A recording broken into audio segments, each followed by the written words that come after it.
Hi, I'm Kenneth Wingard. I'm here on this set of Home and Family.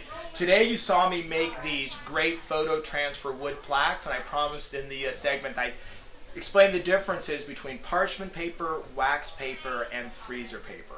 All are great papers that you use in your kitchen that you find in the grocery aisle at any standard grocery store, and they're all paper based, but there's some big differences between them. So let's start off with parchment paper.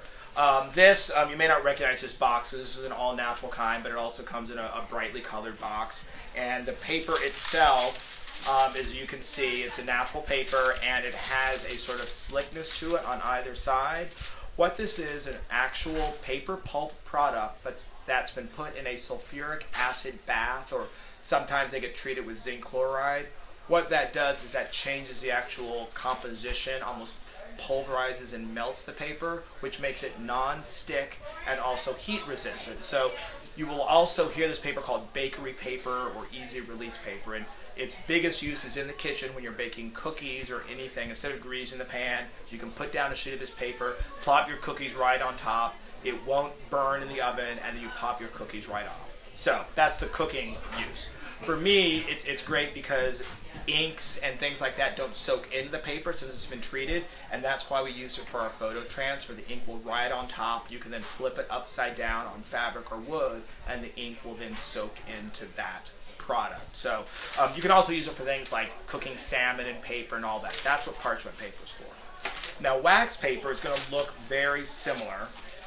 This again is an all-natural variety, so it's a little browner than what you're maybe used to seeing. And what it has is an actual wax coating on one or both sides.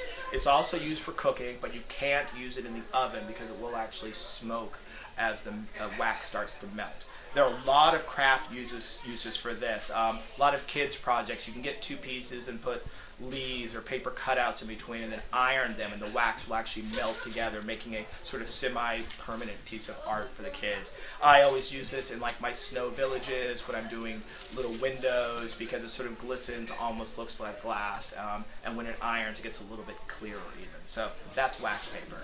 And then probably the most obscure and my favorite is freezer paper. And here's what a normal box of freezer paper looks like. Again, it's next to the plastic wrap and tin foil.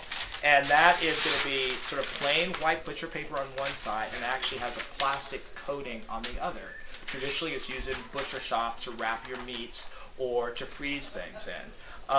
Quilters quite some time ago found that it's also great for patterns. You can cut a pattern out of here, put it plastic side down on top of your fabric and iron it. It will stick to the fabric. You can then cut around it and then peel off the paper and not have any issues. I did a project last season where I ironed fabric to it so I could run fabric through your printer so you could print on fabric. So that's the best part of using the freezer paper. So hopefully that makes sense. Freezer paper, wax paper, and parchment paper. Any other great ideas to use them, please leave in the comments below. Thanks a lot.